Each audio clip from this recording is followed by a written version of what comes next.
Hello, all, welcome back to the Eternal Patch Breakdown. I'm a Myriad, and we're going to be looking at the first set of balance patches for Eternal Unleashed. A lot of new stuff getting changed around here. Couple of very big standbys, both in the Throne Expedition getting messed up a little bit, and we have a bunch of nerfs, we have a bunch of buffs, we have a bunch of unusual changes to new cards. We're going to go down the list left to right. There is a full list in the description below with categories and the reasons for each change listed by the developers. We're going to be talking specifically about what all has been going on with each of these while using the handy-dandy visual aid of the card update screen for the limited time that it's going to last.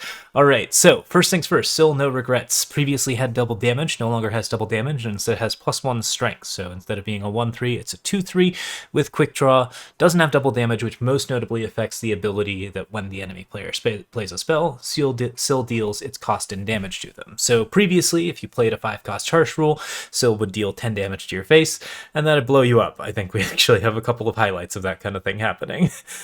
So yeah, this is a pretty significant change to Syl overall. However, it is a change to a character that already has a lot of different kit. So while this is fundamentally something of an identity change, Syl is no longer a card that significantly punishes you for spells, nor is it a card that can use interesting tricks with basically one of the most notable anti-synergies is Syl's own sight, but anything that boosts attack no longer really works quite as well on her, even though she does have at least quick draw going for her.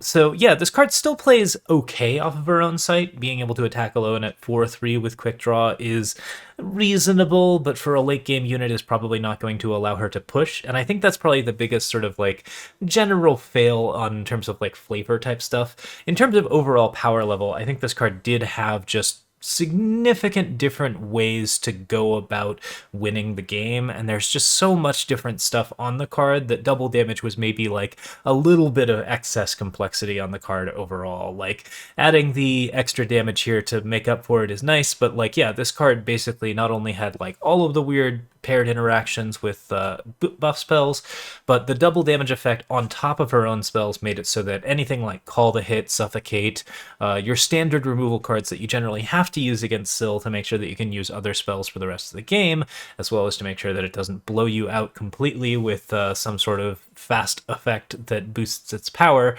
really meant that Syl was getting a ton of early game value and pressure where basically she could always push a lot of damage on you and make it into like a pretty bad situation. Without double damage, still has the ability to give other units double damage and quick draw, still has the ability to play off of her own sight, of course, still can punish large spells and harsh rule board wipe effects, which is pretty powerful, still has quick draw, and like is still a reasonably statted unit for a quick draw unit at 3. Like she's deep on influence cost, she's not gonna be nearly as efficient and effective as she was before, but I think that like the general laws of identity is not too much considering that this character has so much different kit to play with and so many different angles to attack from. So this card's still probably going to see some Stone Scar play. It's still pretty powerful. It's just not going to be completely outrageous and blow out people for trying to play Channel the Tempest. Display of Passion now deals 8 damage to units with Endurance or Lifesteal, most notably allowing it to target big Endurance flyers like your 4/6 Owls, your Spire Loyalists, and probably the biggest one, Black Book Pit Boss, the 1/7 Warcry Minotaur that is kind of just dominating the expedition meta right now, or at least very, very popular.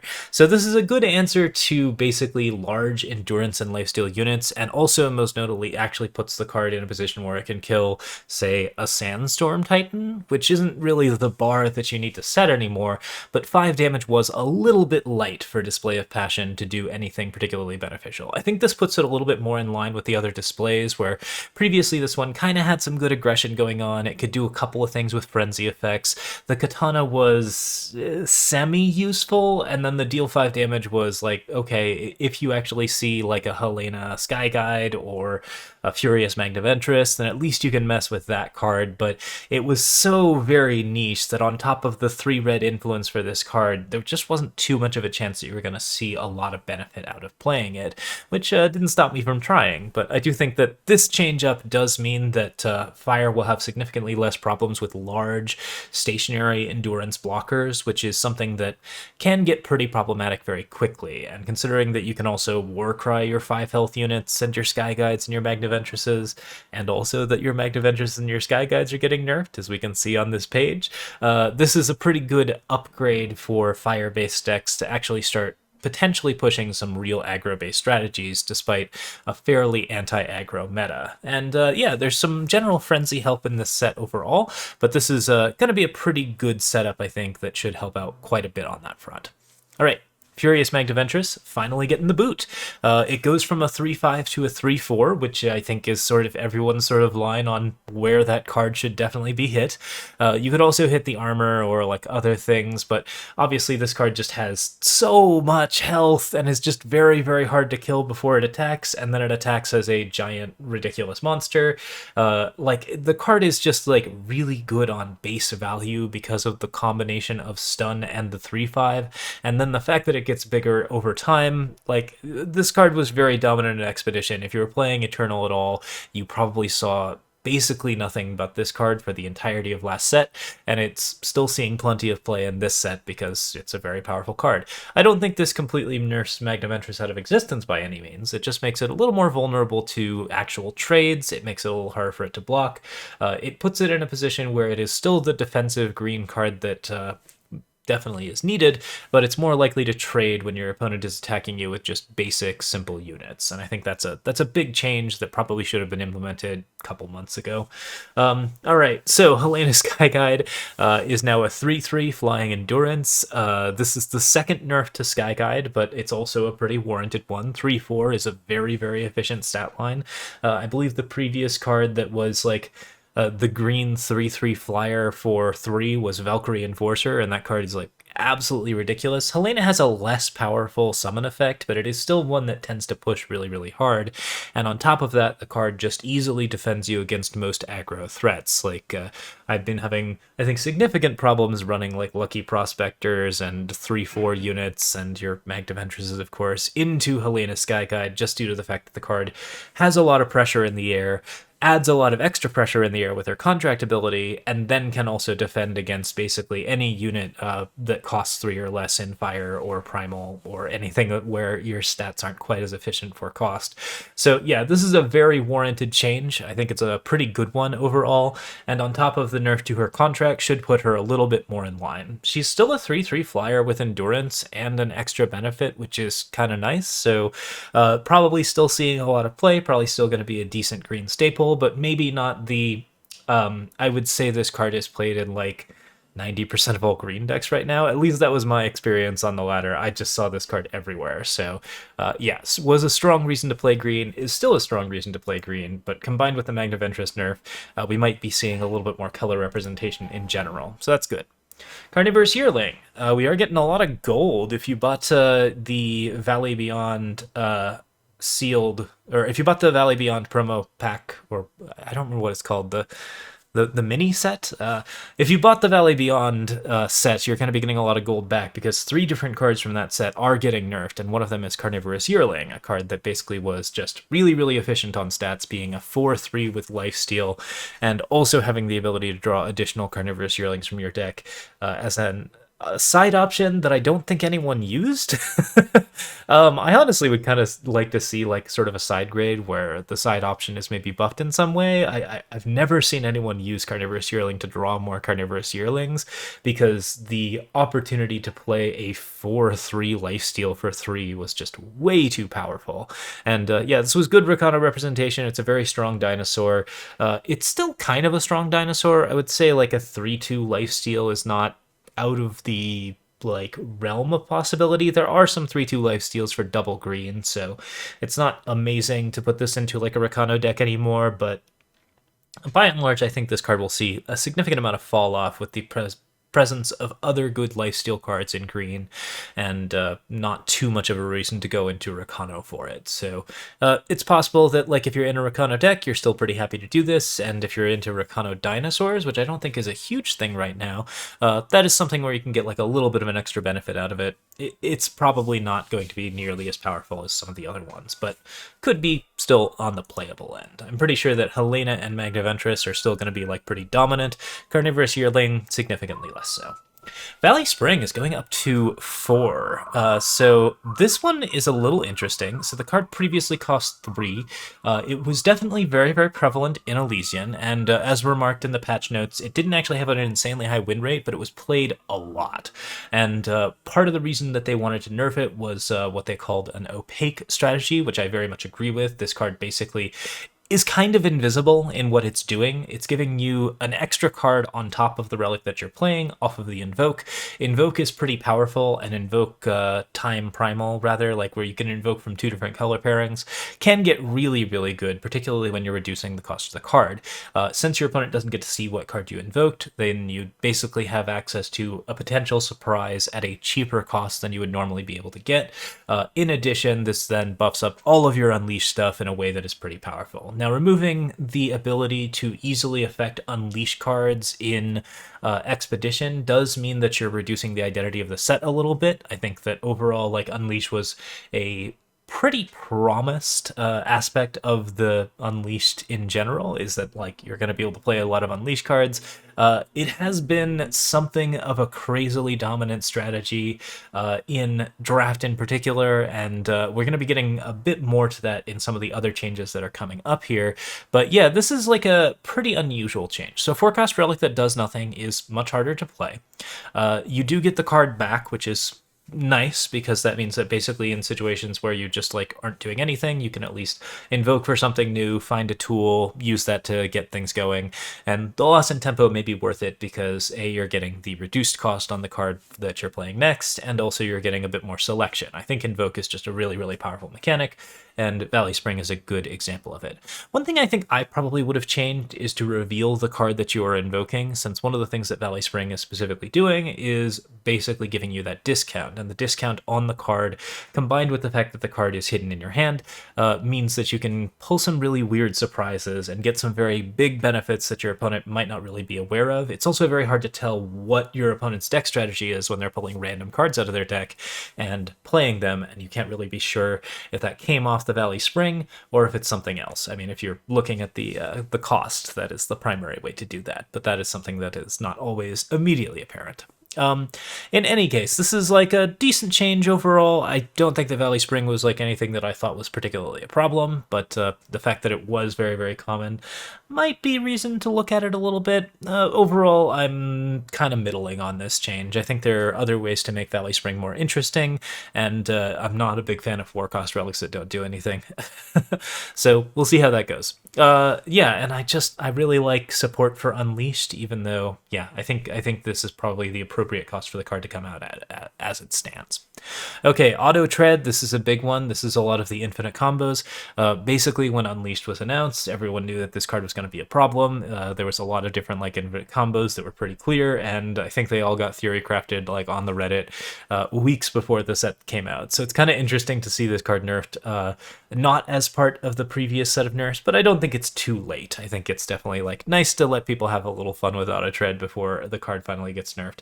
So this now can only do once per turn, and also has 1 more health, which the 1 more health is like fine, and at least the card still gets bigger as time goes on. It can be pretty aggressive. It's still like doing some of the same kind of work, but a lot of the things that people really like to play Auto Tread for are not really present anymore. And like as an expedition card, I'm not sure this is an expedition card. I think this is primarily Throne. Overall, I think this card like falls off in play a lot due to the lack of access to like interesting infinite combos with Nico Urban Hunter was the one. Those were very, very degenerate combos, so it very much makes sense that this card has been nerfed. It's still a pretty aggressive Sentinel that has discard synergy, but discard synergy not being a thing anymore in the current setups, I think this card is maybe less likely to see a lot of play. If you want to play a Throne discard deck, there's still probably a place for it. Bullseye, one of the most common red tools right now, kills an enemy relic weapon instead of an enemy relic. This is a big change because it means that basically actual relic-based strategies have a bit more of a chance to thrive. You have to be like you still have access to a really good relic removal in terms of Barbarian Gorillas at 3.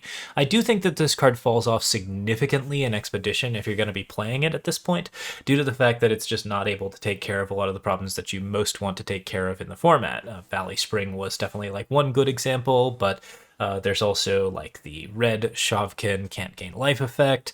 I've been playing like factory quota decks and weird nonsense with that. There's a lot of different interesting tools that now can't really be destroyed, and that is a bit more of a problem for Bullseye. It's still small removal, and it still has like that modularity in addition to the ability to kill other things, but Bullseye has always been like sort of a fire card that falls a little short with the amount of units that have like a significant amount more health.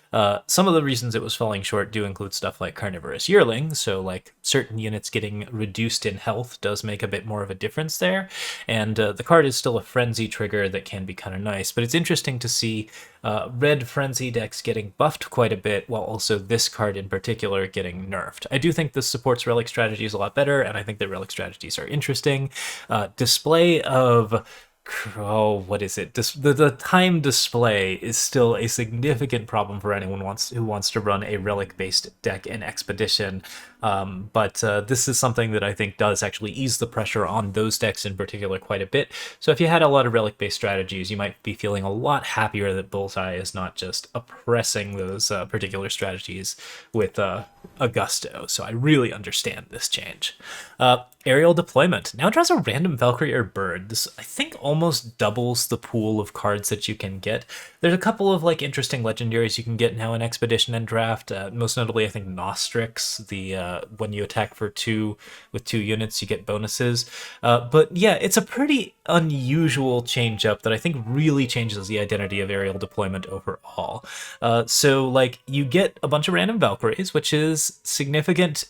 I think this is kind of interesting because it does create like cards that really benefit a particular tribal synergy. Like if you're playing a bunch of Valkyries and you're playing Aerial Deployment, then you get some cool stuff out of it, and like you get to play multiple Valkyries over time. When it's Valkyries or birds, then you just have a pretty high chance of getting like some fairly boring Expedition flyers. Like there are so many birds that are just like, I'm a 2/2 in the air, and that's what they do. Like the bird is like one of the most common like draft things where it's like, oh yeah, you've just got a thing that attacks, and it's got a stat of like 2/3. Maybe it has an Aegis, maybe it has like some other small effect. There are so many birds that do exactly that kind of thing. I actually think this might make the card significantly more boring and a little bit less interesting to run. Valkyries are generally like the more powerful units. Obviously, Helena Sky Guide is a big example of good birds that you can get, and there are a lot of good hits in general, and you're hitting, of course, lots of additional flyers, but bird is just like, I don't know, it feels like a pretty boring extra aspect, and it means that you can't use the card for tribal-based synergies anymore, so I think this really robs a lot of the interesting identity out of this card.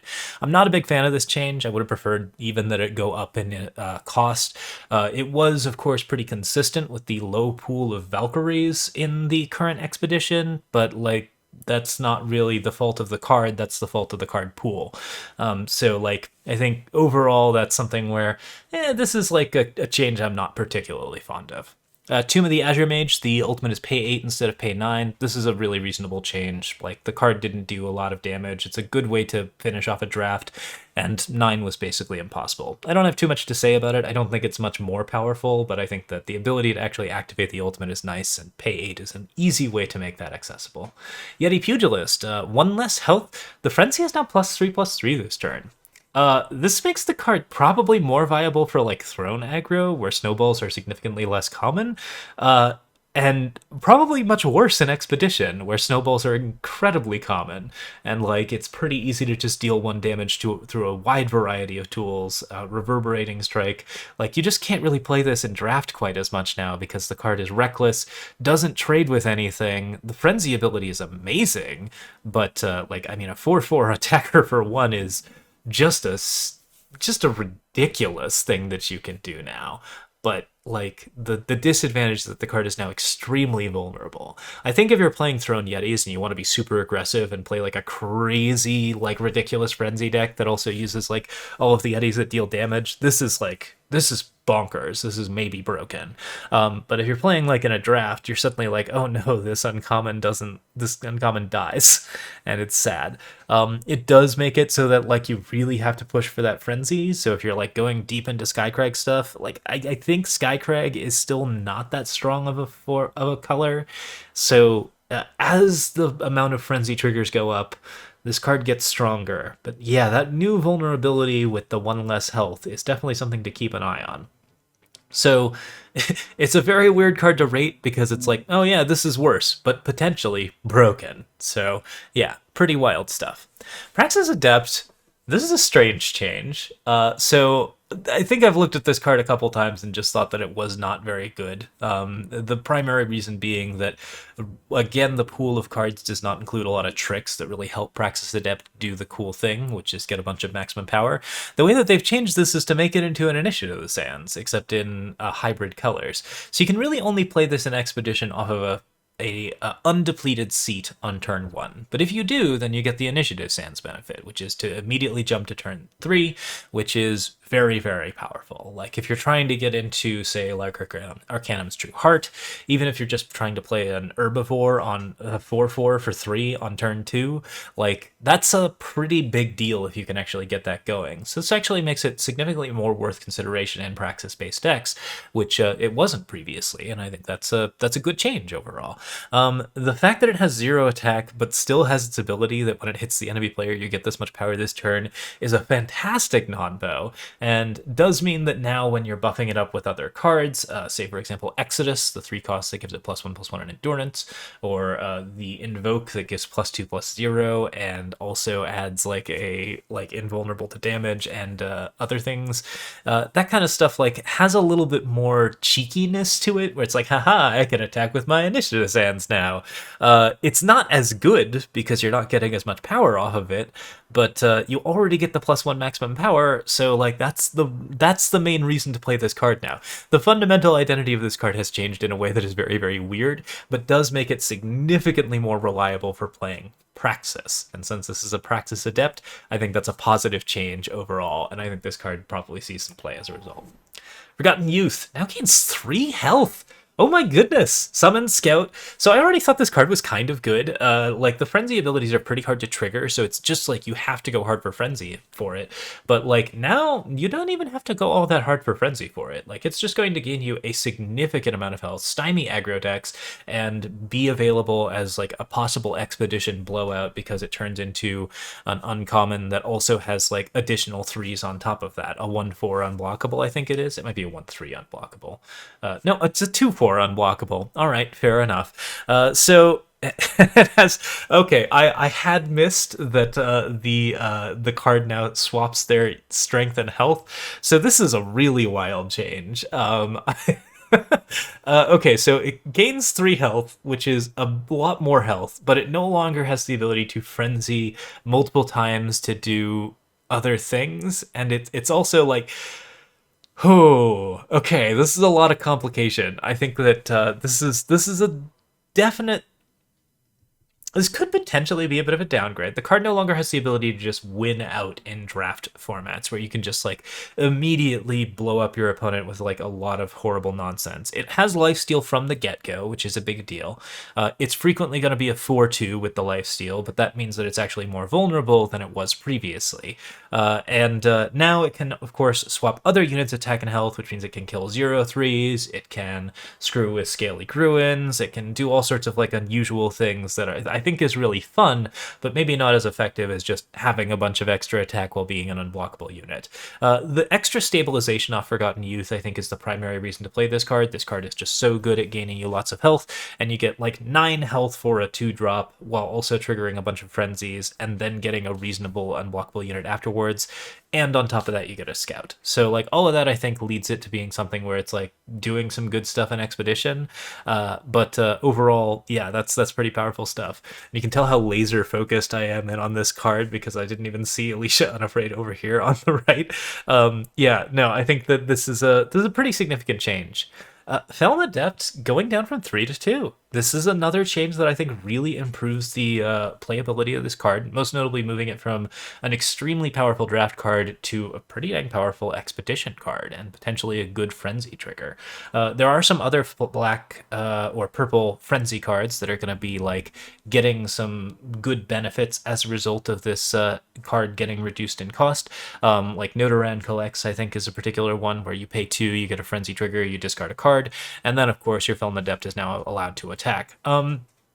So when I played this card in the preview event, where it was basically like it was in the mix with a couple of other like cards from the previous set, it was one of the most bonkers draft cards that you could have picked up. Like, it was just really, really good. You got a ton of card advantage out of it. The top 3 card selection was really, really powerful, and combined with removal and other stuff, it's just very, very strong. I think the reason that it's getting nerfed or getting buffed now is primarily due to the high prevalence of flyers in the current format. There's so many good stuff flyers, and so triggering a frenzy just gives you like the ability to attack into one of the flyers and then trade with it, which is still good, but not quite as good as like getting constant card selection for your different values. I think this is overall a reasonably positive change. It does do some good stuff, and like, yeah, it seems like something where you're actually getting some good benefits, and I'm down to see some very powerful adepts as opposed to some like adepts that are not really comparing favorably or even comparing at all to something like a champion of the same color setup. So yeah, this is a decent change. All right, Concealed Derringer. This is a Frenzy, and Wielder gets quick draw this turn. We talked about how this card was a little bit weak, I think, in our card breakdown, but yeah, it's now getting a +3 bonus, so it is significantly stronger on that front. It's just a lot more efficient for straight damage. You can stick it on like big, scary blue cards now, like basically anything where you have like a lot of health on a unit. Concealed Derringer now seems like a more efficient way to make that unit into a scary option, while also giving it the ability to gain quick draw. And you can use it, of course, on aggressive units as well. I think it's still pretty bad for that kind of stuff. Like, you don't really want to put it on a 3-1 that has the standard 3-1 Frenzy gets flying is not like an amazing target for a Concealed Derringer, but other basic units that like really have like good effects, lifesteal, endurance, anything like that, where they're already pretty powerful, this now becomes like a significantly more interesting option. You can play it on Black Book, you know, there's a lot of cool things you could do there. Next up, we have Party Crasher. Cards going from a 3-2 charge taunt to a 4-2 charge taunt. Yeah, I think this is a pretty reasonable change-up that allows the card to be significantly more interesting in limited formats, as well as being potentially a viable option now in Expedition. I always thought the stats on this card were a little bit weak for how elegant the design is otherwise. This allows it to be more likely to be a removal card at 5, while also being something that does a lot of interesting selection and plays really well with the taunt mechanic. It's a good change. I like it quite a bit. Duneweave now puts a unit with flying on the bottom of its owner's deck, where previously it was silencing and bouncing. Silencing and bouncing is just kind of an unexciting effect, so this is definitely something where you're getting a more interesting effect as a result, and you're also addressing Expedition and, more importantly, draft flyers. This is something where you are getting a lot more benefit against the cheap and plentiful number of flyers that are available in the current format. Majestic Skies is like a really popular card here. We have a lot of like good ambush flyers via Insect Swarm. Green Stretch Griffin is a problem. Both those cards are getting changed incidentally. And there's a wide variety of useful Valkyries and birds, as we have already discussed, as well as just like a general like prevalence of good flyers that makes limited good flyers kind of pretty popular. I still am not sure that I would pick Duneweave that commonly, just because like it is something where you're addressing a very specific problem now as opposed to addressing anything generally. The card could have been reduced in cost and still been fine, but yeah, overall this is something where you can really blow out an opponent's flyers, and having that sort of like answer is just a very satisfying thing to have. I don't think the card's good, but I think it is a better card and one that's more interesting to reduce in cost and do some interesting things with. Overall, it's fine. Insect Swarm, now a 1/2 Flying Ambush Unleash for 3. So it costs a little bit more, but it is a little bit more hardy, which makes it potentially a little better at doing some defensive options. Overall, this is a pretty significant nerf to the card. Previously, Insect Swarm was just like, you just played it at 6 and 8 every time. You frequently played it at 4. It could constantly blow out a lot of other people's aggressive flyer strategies, and it could block a lot of different problem children and be just a huge pain in the butt in that respect. Now the card is more likely to be played as a singleton ambush against some random 1/2 flyer. The Kirin is a good example, as is, of course, the 3/1 that has Frenzy and gets flying. Both of those are like situations where Insect Swarm continues to be good, and then afterwards you can play like 2 of them for 6, which is much, much worse. If you can reduce the cost of this card, it's even better. Like if you can take it down to 1 with a Miner's Musket or something like that, then you're actually a little happier with Insect Swarm, but if you're not reducing the cost of the card, this is a pretty significant change up. On the other hand, it should improve the draft environment in general, because I think one of the primary things that has been a problem in draft right now is Unleash cards are so dominant in the late game. You just always have to have Unleash cards, and then when you do, you typically just play a lot of flyers, and then you win the game off of flyers, which is not a particularly interesting way to win the game. Yeah, it's fine. I think that insects...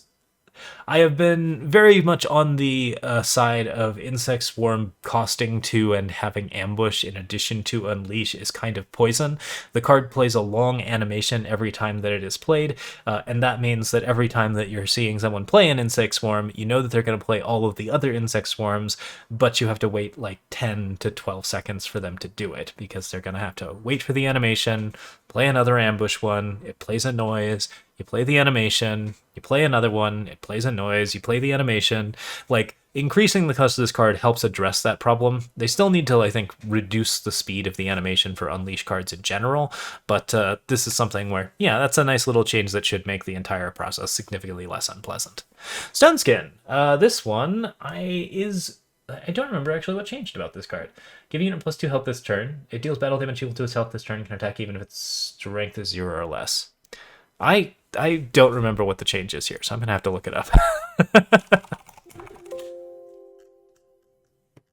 Okay, it's not listed in the patch notes. I don't think that it changed. I'm pretty sure that's what Stone Skin always did. So, alright, fair enough. Core Repairman.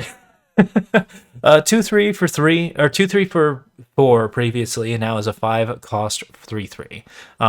The summon ability is now a summon ability instead of an ultimate ability. You can discard a card to play a 1/1 Valkyrie with Flying and Warcry.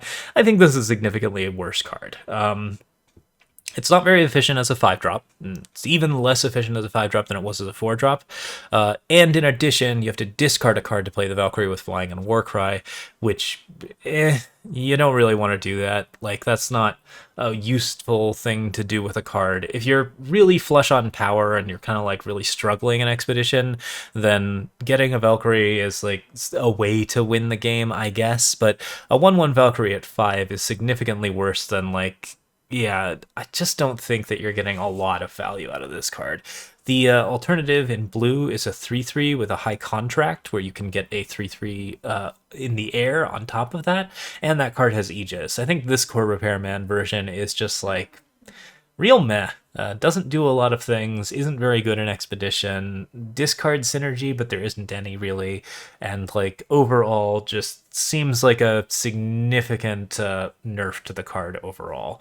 It was a reasonably common and fairly highly picked Expedition card that did a lot of good beneficial things.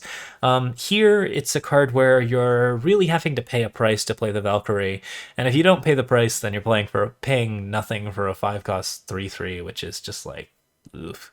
I don't know. Feels bad. Not great. Definitely a bad card in general, and like overall not an exciting common. Griffin Bomber, gone from a 5-cost 2/2 to a 4-cost 2/2. This is a really acceptable change. This card was way too weak for a 5-drop.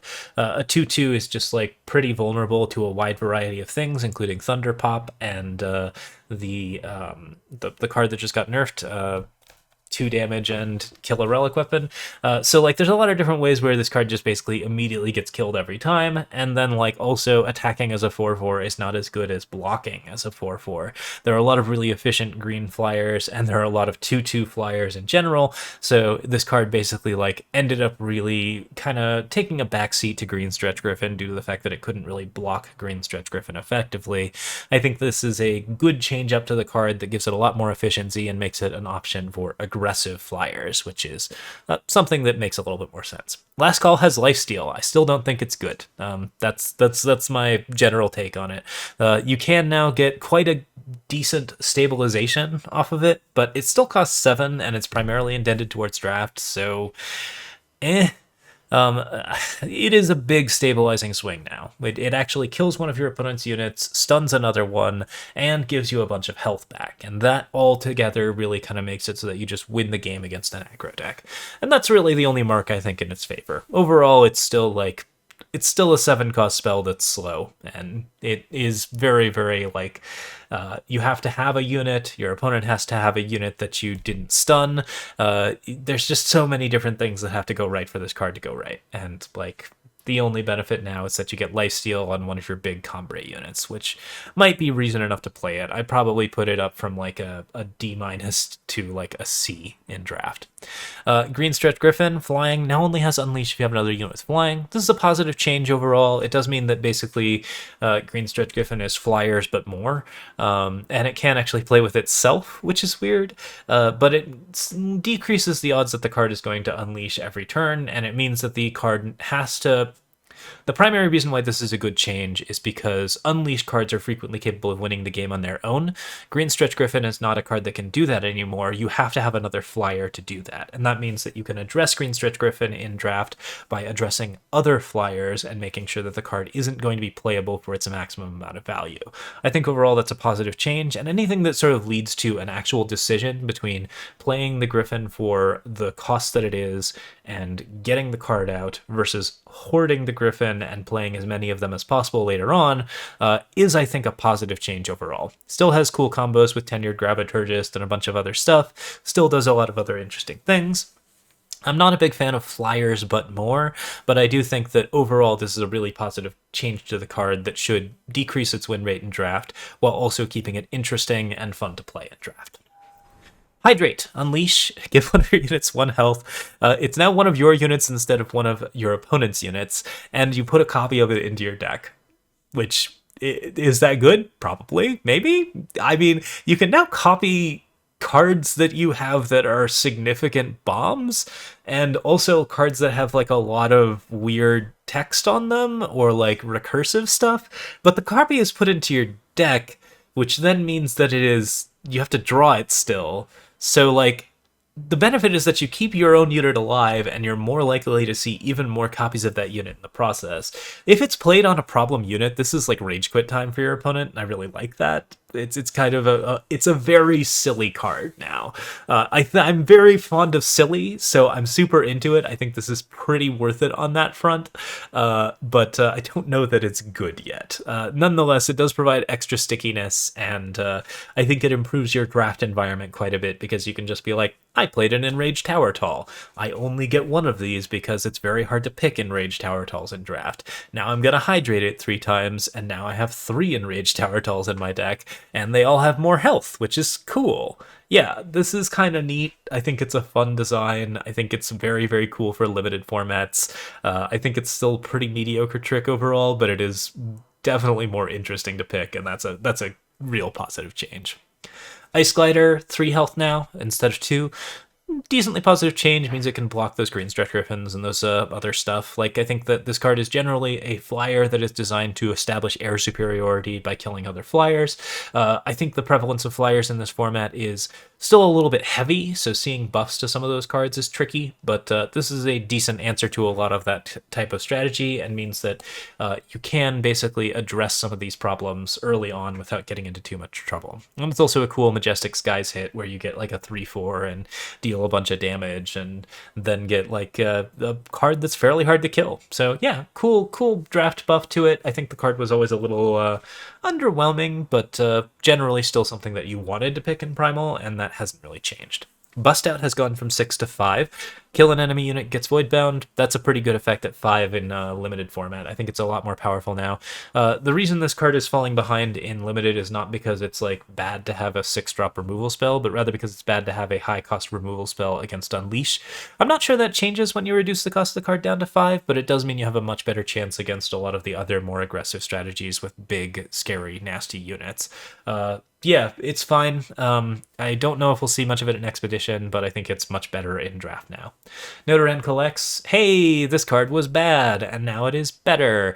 It was deal 1 damage to the enemy player. They discard a card of their choice from their hand. As a frenzy trigger, this card was pretty interesting, but the amount of damage you were dealing, combined with the fact that you had to pay 3 for this effect, was really, really frustrating. The earlier discard comes, the often more effective it can be, and being able to play this on top of other frenzy triggers really makes a significant difference to the card overall. So I think this is a really solid change that should improve its status in both Draft and Expedition, particularly if you're going to be trying for an Alicia Unafraid deck. You can gain so much life off of that. You can play Xenon stuff with like Arcanum Collector and get like just a huge amount of health, and maybe you can play with that weird dinosaur that has 50 health or more. There's a lot of like potential interesting options.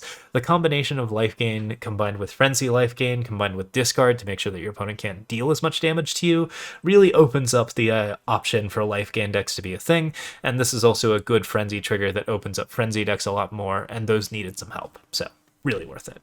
Last 3, we have Panic Ensues. Now does 1 damage to the owner on top of the -1/-1. This is a cool one. I think multiple frenzy triggers is something that the format was really missing, and not having an Unleash frenzy just felt like a design oversight. I think that like being able to trigger multiple frenzies in either Expedition or Draft is just like a really important thing, and there just wasn't a tool to do it, and it was weird. I think like having an Unleash card that actually deals damage to the owner means that you can do all sorts of interesting shenanigans with frenzy cards.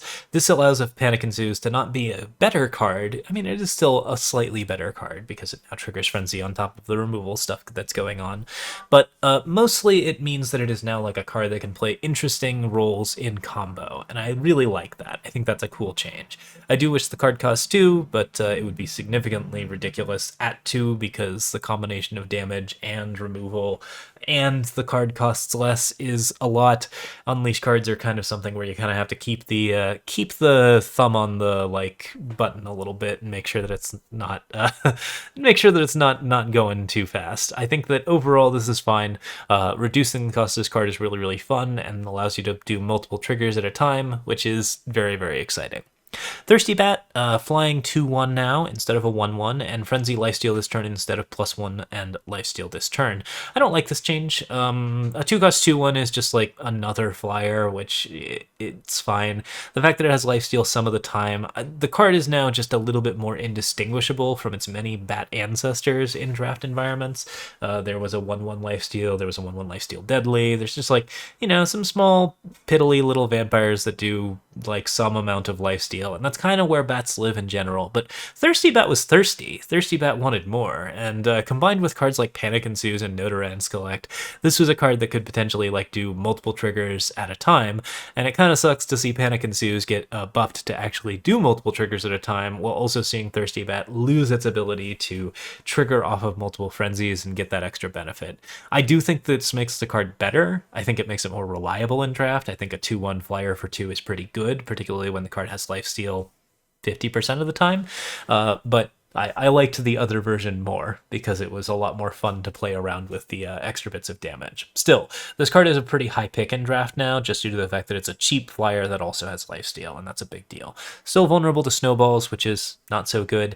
I think I would have preferred it actually got an extra point of health and didn't change its frenzy, because it's a Thirsty Bat. Needs to be so thirsty when it comes to the extra bits of damage. Through the Unknown is now fast. This is a solid change that makes it more viable as a throne option, I think. Being able to quickly pick up your own units is really, really nice. It also allows you to use it as a combat trick in frenzy strategies, which is, I think, the primary benefit. Overall, I don't think this changes the card's overall value in limited formats or anything like that. It is something where you still really want this card. You maybe want it just a little bit more now, just a skosh, But the end result is that you just have something that is like a lot more versatile and can be played in a lot more spaces, and that is something that's a lot more fun in general. It's really nice to be able to trigger that frenzy as a fast spell on a thirsty bat.